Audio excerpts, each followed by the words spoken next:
السلام علیکم ورحمۃ اللہ وبرکاتہ۔ بسم اللہ الرحمن الرحیم، الصلاۃ والسلام علی رسول الکریم۔ جی الحمدللہ معارف الحدیث کا سلسلہ تھوڑا سا سلو ہے، انشاءاللہ اس کو ہم ایک پیس میں لے کر آئیں گے۔ اللہ تعالیٰ سے دعا ہے کہ اللہ مجھے توفیق عطا فرمائے کہ میں اس کی ترتیب کو کنٹینیو رکھ سکوں اور اس میں زیادہ وقفہ نہ ہو انشاءاللہ۔ کتاب الایمان کا سلسلہ جاری ہے۔ آج 3 احادیث ہوں گی، قیامت سے متعلق احادیث ہیں انشاءاللہ۔ آج ہم ان 3 احادیث کو اسٹڈی کریں گے اور اس کے بعد انشاءاللہ اگلی احادیث میں اللہ کے حضور میں پیشی اور اس کے اعمال کی جانچ، یعنی چند احادیث ہوں گی کہ اللہ کے حضور میں جب پیشی ہوگی تو اس وقت کیا منظر ہوگا، اس کے بارے میں روایات کیا کہتی ہیں، انشاءاللہ ہم اس باب کو دیکھیں گے۔ پہلے میں تینوں احادیث کی قرأت کر دیتا ہوں۔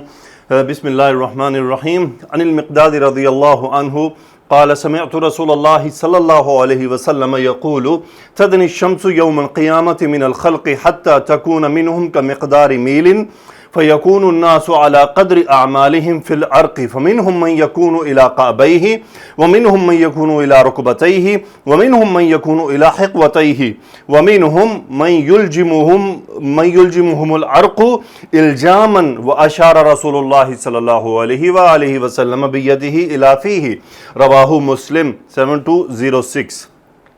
عن ابی ہریرہ رضی اللہ تعالی عنہ قال قال رسول اللہ صلی اللہ علیہ وسلم یحشر الناس یوم القیامت 3 اصناف صنفا مشاة وصنفا رکبانا وصنفا على وجوہہم قیل یا رسول اللہ صلی اللہ علیہ وسلم کیف یمشون على وجوہہم قال ان الذي امشاهم على اقدامهم قادر على ان يمشيهم على وجوههم اما انهم يتقون بوجوههم كل حدب وشوك رواه الترمذی 3142۔ تیسری حدیث عن ابی ہریرہ رضی اللہ تعالی عنہ قال قال رسول اللہ صلی اللہ علیہ وسلم ما من احد يموت الا ندم قالوا وما ندامته یا رسول اللہ قال ان كان محسنا ندم ان لا يكون ازدادا وان كان مسيئا ندم ان لا يكون نزع رواه الترمذی 2403۔ جی الحمدللہ 3 احادیث ہیں، تینوں احادیث کا تعلق قیامت کے معاملات کے ساتھ ہے۔ مقداد رضی اللہ تعالیٰ عنہ روایت فرماتے ہیں قالا، یہ فعل ماضی، اس کی جو اسم ہوا فاعل ہے وہ مقداد کی طرف لوٹ گیا۔ سمعتو، یہ اب مفعول ہے ایکچولی قالا کا، کہ وہ کیا کہہ رہے ہیں، سمعتو میں نے سنا، یا اس کا حال ہے سمعتو میں نے سنا رسول اللہ صلی اللہ علیہ وسلم، مرکب اضافی منصوب، یہ مفعول سمعتو، اس میں انا فاعل، سمعت رسول اللہ صلی اللہ علیہ وسلم میں نے سنا، سین میم عین مادہ، یقول تدنی کیا کہتے ہوئے سنا۔ اب یہ رسول اللہ صلی اللہ علیہ وسلم یعنی جو مفعول ہیں ان کا حال ہے کہ کس حال میں کیا بات ہے۔ یقول، قال یقول فعل مضارع واحد مذکر غائب، ہوا اس کا فاعل جو ریورٹ ہو رہا ہے رسول اللہ صلی اللہ علیہ وسلم کی طرف، کہتے ہوئے سنا۔ کیا کہتے ہوئے سنا؟ تدنی الشمس، دال نون یا مادہ، دنا یدنی، اس کا مطلب ہوتا ہے قریب ہونا، قریب ہونا۔ تدنی فعل مضارع واحد مؤنث غائب کا صیغہ، ہی اس کا فاعل بنتا ہے لیکن اس کا فاعل موجود ہے۔ تدنی الشمس حالت رفع، یہ فاعل تدنی، تدنی الشمس سورج قریب ہو جائے گا، یوم القیامت ظرف نصب میں آ رہا ہے، کس دن ہوگا؟ قیامت کے دن ہوگا، مرکب اضافی ہے، کس کے قریب ہوگا؟ من الخلق، مخلوق کے قریب ہو جائے گا۔ اب تدنی الشمس میں شمس فاعل، یوم القیامت ظرف، مفعول کہہ لیں آپ، من الخلق متعلق فعل کہ کس کے قریب ہوگا، حتی یہاں تک کہ، تکونا، حتی اب یہ اس کو نصب کر رہا ہے، کانا یکونو تکونو، تکونو واحد مؤنث، اس کا اسم ہے وہ ہے ہیا، اس کا اسم ہے تکونو منہم، وہ ہو جائے گا، وہ ہو جائے گا، منہم ان سے، یعنی من حرف جر، ہم کس کی طرف جا رہا ہے؟ یہ خلق کی طرف ریورٹ ہو رہا ہے۔ حتی تکونو منہم ہو جائے گا، کا مقدار میل، کاف تشبیہ کے لیے کی طرح، مقدارو تھا جر ہو گیا کاف کی وجہ سے، مقداری میل، 1 میل کی مقدار کے برابر۔ فیکون پس یکون الناس لوگ ہو جائیں گے یہ اس کا اسم ہو گیا، اسم کانا، کانا یکونو، علی قدر اعمالہم، متعلق خبر جو موجود نہیں ہے، علی حرف جر، قدر اعمالہم، یہ قدر اعمالہم تھا، مرکب اضافی ہے، علی نے سے مجرور کر دیا، علی قدر اعمالہم، اپنے عملوں کی، یعنی اپنے عملوں کی تعداد کے حساب سے یا ان کی مقدار کے حساب سے، فی العرقی، کس میں ہو جائیں گے؟ عرق کہتے ہیں پسینے کو، پسینے، فی العرقی، حتیٰ تکون منہم بمقدار میل، کہ سورج اتنا قریب ہو گئے 1 میل کا فاصلہ، فیکون الناس علی قدر اعمالہم فی العرقی، فمنہم، پس ان میں سے، منہم من یکون، کانا یکون ہونا، من اس کا اسم ہے جو مبتدا بنا دیا گیا، من یکون الی کعبی، ان میں سے کچھ تو ہوں گے، منہم من یکون، یا جو ہوں گے، الی کعبیہ، الی حرف جر، کعبن کہتے ہیں ٹخنے کو، کعبن کا مثنیٰ بنا کعبانی، تو کعبانی کا نون ڈراپ ہو گیا، کعباہو، اس کے دونوں ٹخنے، الی نے کعبانی کو جر کیا، الی کعبیہ، اس کے دونوں ٹخنوں کے تک، اس کے دونوں ٹخنوں تک، یعنی فمنہم من یکون الی کعبیہ، اس پسینے میں ان میں سے کچھ تو ہوں گے جو ٹخنوں تک بھیگیں گے، ومنہم من یکون الی رکبتیہ، اور ان میں سے من یکون کچھ ہوں گے الی رکبتیہ، رکبت ان کہتے ہیں گھٹنے کو، جسے ہم گوڈا کہتے ہیں، گھٹنا، سو الی رکبتیہ، سیم اسی طرح بن رہا ہے، یہ رکبتانی پھر جر ہوا رکبتیہ، ومنہم من یکون الی حکوتیہ، حکوتن کہتے ہیں جس پہ ہم یہاں زاربند باندھتے ہیں، اس کو حکوتن کہتے ہیں، بیسیکلی یہ کولے کی ہڈی سے لے کے، اور یہ ہمارے ناف کا جو حصہ جہاں پہ ہم زاربند باندھتے ہیں، اسے حکوتن کہتے ہیں۔ سو من یکون الی حکوتیہ، کچھ تو ان میں سے ہوں گے جو ہوں گے یہاں تک، حکوتن کی تک، ومنہم، اور ان میں سے کچھ ہوں گے، من یلجمہ العرق الجاما، الجم یلجم، اس کا مطلب ہوتا ہے لگام ڈالنا، اور لگام کہاں ڈالی جاتی ہے؟ منہ کی طرف، من یلجمہ العرق، عرق اس کا فاعل ہو گیا، یلجم کا، کہ یلجم العرق، کہ عرق کیا ہے؟ لگام ڈال لے گا، ہم مفعول، ان کو، الجامن، تاکید کے لیے، یہ اس کی تاکید کے لیے کہ ان کو لگام ڈال لے گا، کیا؟ پسینہ ان کو لگام ڈالے گا، یہ ایک کنایہ کے طور پر ہے، پھر کیونکہ رسول اللہ صلی اللہ علیہ وسلم نے خود واضح فرمایا، وَأَشَارَ رسول اللہ صلی اللہ علیہ وسلم، اشارہ یشیرو باب افعال، الجمع یلجمی باب افعال سے تھا، سو اشارہ، رسول اللہ صلی اللہ علیہ وسلم نے اشارہ فرمایا، فعل ماضی واحد مذکر، فاعل رسول اللہ صلی اللہ علیہ وسلم، یہ متعلق فعل، بیدیہ، اپنے ہاتھ سے، اپنے ہاتھ مبارک سے اشارہ فرمایا، الی فیہ، الی حرف جر، فیہ، یہاں فی منہ ہے، فو فا فی، پیچھے الی آ گیا، فوہ اس کا منہ، الی فیہ اس کے منہ، سو الی فیہ اس کے منہ تک آپ نے پھر اشارہ فرمایا کہ یہاں تک، یعنی یہ لگام ڈالنے کی جگہ تک لوگ پسینے میں ڈوب جائیں گے۔ صحیح مسلم کی روایت ہے، جو کتاب کے مصنف ہیں، شارح ہیں، وہ فرماتے ہیں قیامت اور آخرت میں پیش آنے والے ان واقعات کی جو واقعی نوعیت ہوگی، اس کا دنیا میں تصور نہیں کیا جا سکتا، پورا انکشاف بس اسی وقت ہوگا جب یہ حقائق سامنے آئیں گے۔ اللہ سے دعا ہے کہ اللہ سبحانہ و تعالی ہمیں قیامت کی مشکلوں سے بچائے۔ دوسری حدیث ہے، عن ابی ہریرہ رضی اللہ تعالی عنہ قال قال رسول اللہ صلی اللہ علیہ وسلم، رسول اللہ صلی اللہ علیہ وسلم نے فرمایا، یحشر الناس، حشر یحشر جمع کرنا، یحشر، دیکھیں یحشر وہ جمع کرتا ہے، یحشر اسے جمع کیا جاتا ہے یا جائے گا، مجہول کا صیغہ ہو گیا مضارع واحد مذکر غائب کا، لیکن اس کا نائب الفاعل موجود ہے الناس، یحشر الناس، لوگوں کو اکٹھا کیا جائے گا، یوم القیامت، ظرف یحشر، کہ قیامت کے دن لوگوں کو اکٹھا کیا جائے گا، کیسے؟ ثلاثۃ اصناف، 3 صنف میں، صنف کہتے ہیں قسم کو، 3 تقسیم ہوں گی ان کی، ثلاثۃ اصناف، یہ نصب ہو گیا مفعول یعنی یحشر کے لیے، سو قیامت کے دن لوگوں کو 3 صنفوں میں تقسیم کر دیا جائے گا۔ آئیے دیکھتے ہیں، یہ اس کا بدل ہے کون سی صفت؟ صنفن مشاطن، صنفن نصب یہ اس کی صفت آ گئی، صنفن مشاطن، مشاطن کہتے ہیں پیدل چلنے والے، صنفن مشاطن پیدل چلنے والے، وصنفن رکبانن دوسری قسم ہوگی جو سواری پر سوار ہوں گے، وصنفن علی وجوہہم اور ایک صنف ایسی ہوگی علی وجوہہم جو اپنے چہروں کے بل ہوگی. وجہ کی جمع وجوہ، علی نے وجوہ جر کر دیا مرکب اضافی، یہ اس کی صفت ہوگی صنفن کی. وصنفن علی وجوہہم، اور ایک ایسی صنف ہوگی جو اپنے چہروں کے بل ہوگی. قیل عرض کیا گیا، یہ قالا کا مجہول ہے، اس کا نائب الفاعل ہو گیا ہوا. قیل آپ علیہ الصلوۃ والسلام سے عرض کیا گیا، یا رسول اللہ، اے اللہ کے رسول صلی اللہ علیہ وسلم، کیف یمشون، کیف استفہام کوسچن، کیسے؟ مشا یمشی چلنا، یمشونا فعل مضارع جمع ذکر غائب کا صیغہ، ہم اس کا فاعل. کیف یمشون، وہ کیسے چلیں گے؟ علی وجوہہم اپنے چہروں کے بل. قال آپ صلی اللہ علیہ وسلم نے فرمایا، یہ مقولہ ہے، ان تاکید، ان الذی وہ جو، یقیناً وہ جس نے، امشاہم، دیکھیں مشی یمشا چلنا، امشا یمشی چلانا. امشا فعل ماضی واحد مذکر غائب، اس کا جو باب ہے وہ ہے افعال.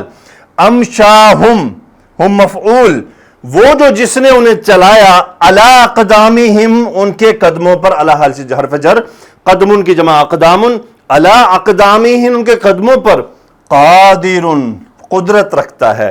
یہ الذی مبتدا، قادر خبر، الذی امشاہم یہ اس کا یہ جو ہے یہ پورا جملہ جو ہے یہ صلہ ہے الذی کا. ان حرف تاکید، الذی اسم ان، اور قادر خبر ان، قادر ہے کہ ان کو، علی ان یمشیہم یہ متعلق خبر ہو گیا، وہ قادر ہے علی ان یمشیہم کہ وہ انہیں چلائے، کس پر؟ علی ان یمشیہ ہونا چاہیے، علی ان یمشیہم علی وجوہہم کہ انہیں کیا ہے، انہیں ان کے چہروں کے بل چلائے.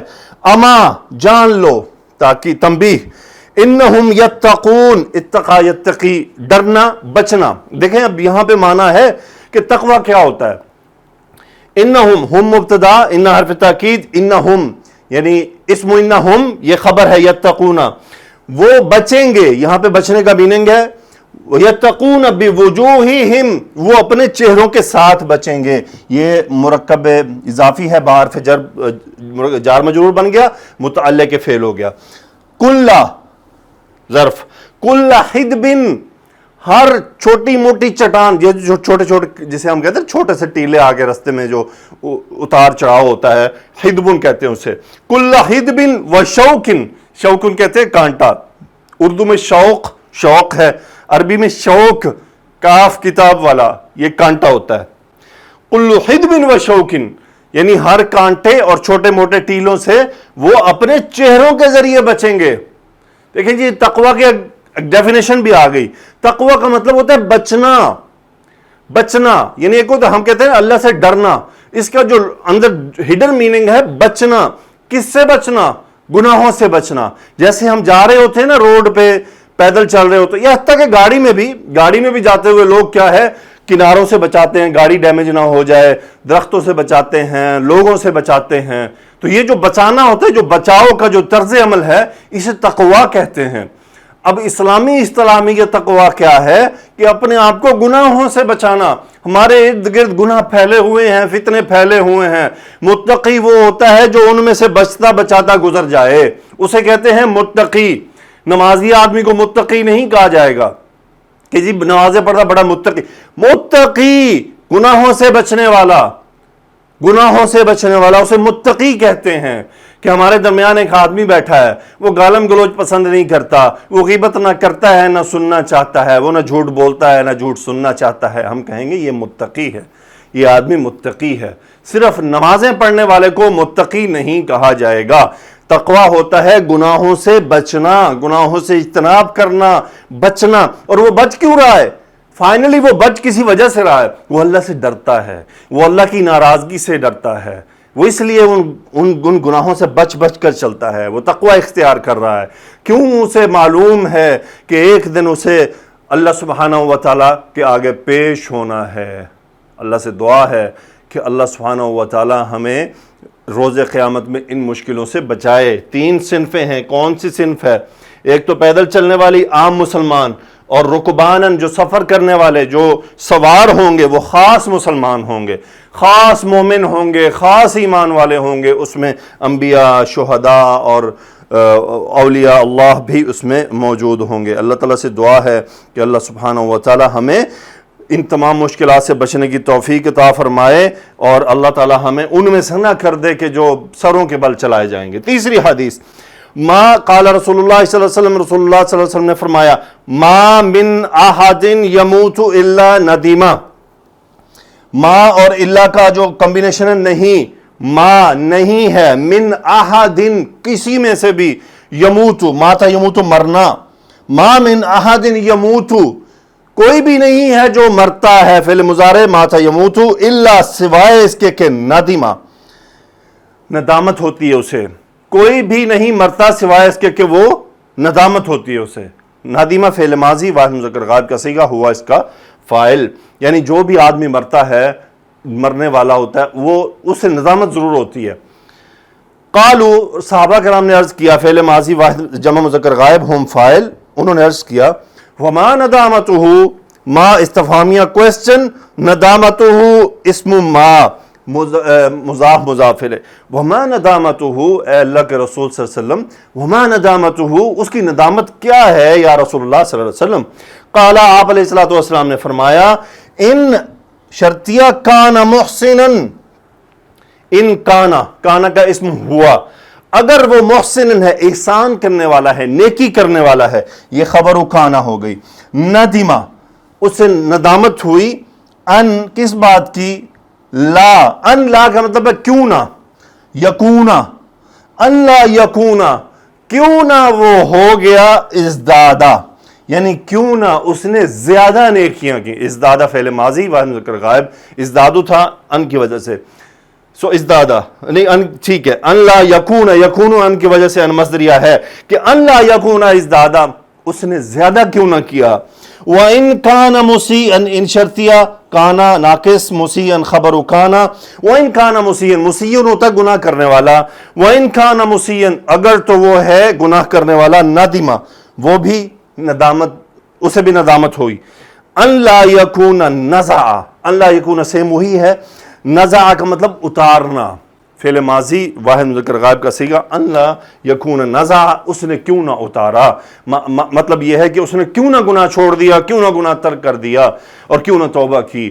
اللہ تعالیٰ سے دعا ہے کہ اللہ سبحانہ و تعالی ہمیں رسول پاک صلی اللہ علیہ وآلہ وسلم کے ان فرامین کو نہ صرف سمجھنے کی توفیق عطا فرمائے بلکہ ان پر غور و فکر کرنے کی بھی توفیق عطا فرمائے۔ میں آج ہی ایک بزرگ کا قول پڑھ رہا تھا، انہوں نے فرمایا یہ جو اللہ کی آیات میں غور و فکر، قرآن میں غور و فکر، حدیث میں غور و فکر، مطلب مقصد بتا رہا ہوں ان کے کہنے کا، کہ اس سے جو ہمیں دور رکھتا ہے وہ شیطان دور رکھتا ہے۔ شیطان اس سے ہمیں دور رکھنے کے لیے ہمارے دل پر حملہ کرتا ہے، ہمارے دل پر حملہ کر کے وہ ہمیں جن لوگوں کے جن انسانوں کے دل غافل ہو جاتے ہیں اللہ تعالیٰ سے، ان کا ہوتا کیا ہے کہ وہ بیسیکلی ان چیزوں سے متاثر ہوتے ہیں جو گناہ ہیں، کہ ان کے دل غافل ہو چکے ہیں، ان سے یہ توفیق چھین لی جاتی ہے کہ وہ غور کریں۔ وہاں پہ لکھا ہوا تھا کہ گانوں کا سننا ایک بہت بڑی بیماری ہے کہ جس سے انسان کی جو غور و فکر کی صلاحیت ہے وہ سلب کر لی جاتی ہے، گانوں کا سننا۔ دوسری چیز علماء دیگر فرماتے ہیں کہ یہ جو نظروں کا گناہ ہے، غیر محرم کو دیکھنا، اس سے سب سے بڑا جو شیطان کا تیر ہے وہ آنکھوں سے چلتا ہے، کیونکہ آنکھوں سے ڈائریکٹ وہ دل پہ اثر کرتا ہے، کانوں کے ذریعے دل میں جانا مشکل۔ ہمارے جو یہ اعضاء ہیں جو محسوس، یعنی جو ہم جس سے جو چیزوں کو محسوس کرتے ہیں، اس سے بھی دلوں میں اثر مشکل ہوتا ہے، لیکن آنکھوں کا جو اثر ہے وہ بہت زیادہ تیز ہوتا ہے، بہت زیادہ تیز ہوتا ہے۔ یعنی کوئی بھی غیر محرم کی ایسی تصویر، کوئی غیر محرم ایسی موویز میں، یہ گانوں میں، یہ ٹی وی پر، وہ دل پر ایسے اثر انداز کرتی ہے تیزی سے، بہت تیز زہر ہے یہ۔ تو اس سے ہوتا کیا ہے، ہمارا دل سیاہ ہو جاتا ہے، پھر ہمارے دل سے غور و فکر کی جو صلاحیت ہے وہ سلب کر لی جاتی ہے۔ ان باتوں پر غور کیجئے گا۔ اللہ تعالی ہمیں ہم یہاں دنیا میں مزے کرنے نہیں آئے، ہم تو ایک امتحان میں ہیں، ہم تو ایک امتحان گزار رہے ہیں، ایک ایکسرسائز میں سے گزر رہے ہیں. ہمیں اس امتحان میں پاس ہونے کے لیے ان چیزوں سے بچنا ہے. یہ بات کہہ دینا کوئی بات نہیں، دیکھی جائے گی، بہت بڑی بات ہے، بہت بڑی بات ہے. اللہ تعالیٰ سے دعا ہے کہ اللہ سبحانہ و تعالیٰ ہمیں رسول کریم صلی اللہ علیہ وآلہ وسلم کے ان فرامین کو سمجھنے کی توفیق عطا فرمائے. سبحانک اللہم و بحمدک، اشہد ان لا الہ الا انت، استغفرک و اتوب الیک. اللہم صلی علی سیدنا و مولانا محمد وعلی آلہ و اصحابہ و اہل بیتہ وبارک وسلم تسلیما کثیرا. آمین رب العالمین.